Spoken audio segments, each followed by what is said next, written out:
एक दिन गौतम बुद्ध अपने सभी शिष्यों के साथ शांति की चर्चा कर रहे थे। बुद्ध ने अपने शिष्यों को एक कहानी के माध्यम से शांति का महत्व समझाया। एक व्यापारी था जिसने बड़ा परिश्रम करके अपने व्यापार के माध्यम से बहुत सा धन एकत्रित कर लिया और अपनी सभी सुख सुविधाओं को पूरा किया।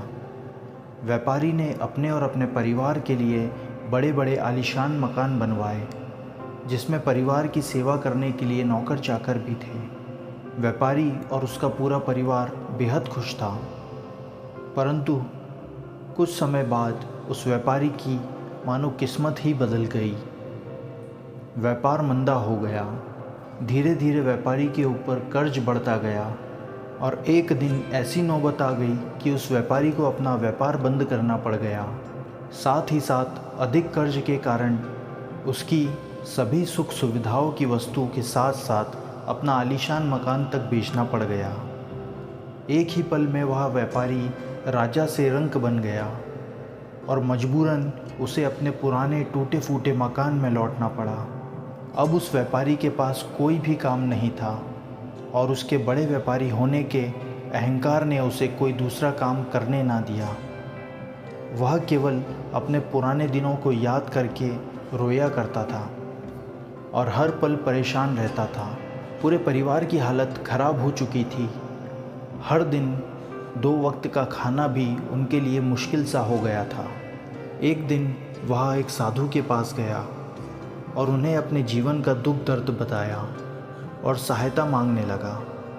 स्वामी जी, मेरे पास कुछ नहीं बचा। मैं फ़कीर बन चुका हूँ। मेरी सारी धन दौलत बर्बाद हो गई है। मैं अब जीवन में कुछ भी नहीं कर पाऊँगा।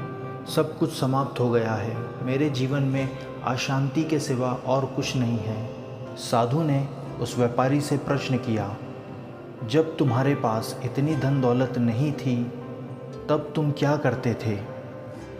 महाराज, जब मेरे पास कुछ नहीं था तब मैं अपने और अपने परिवार के लिए मेहनत करता था और परिवार की छोटी छोटी ज़रूरतों को पूरा कर देता था।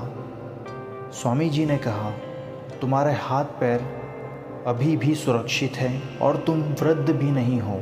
अब भी तुम अपने परिवार की वर्तमान स्थिति को आज से तो बेहतर कर सकते हो। स्वामी जी ने एक और प्रश्न करते हुए पूछा, जब तुमने इतना धन कमाया तो उसमें से तुमने कितना धन बचाया?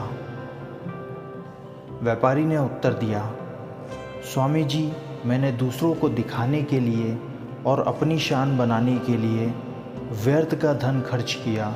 अगर वह व्यर्थ धन में खर्च ना करता तो आज मेरी यह स्थिति नहीं होती।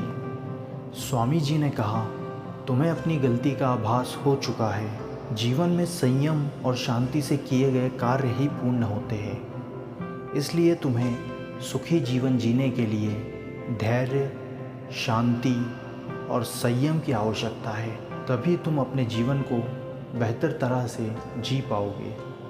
इस कहानी से हमें यह शिक्षा मिलती है, जीवन में आप धन दौलत तो कमा सकते हैं, लेकिन उसे कितना बचाते हैं जो आपके बुरे वक्त में काम आ सके, यह महत्वपूर्ण है। जीवन में अभिमान और अहंकार नहीं करना चाहिए। यही आपकी बर्बादी की जड़ है और अपनी ज़िंदगी में हमेशा संयम और शांति से ही फैसले लेने चाहिए। अगर आपको यह कहानी अच्छी लगी हो और आपने और कुछ इस कहानी से सीखा हो तो अपनी राय कमेंट बॉक्स में ज़रूर बताइएगा। धन्यवाद।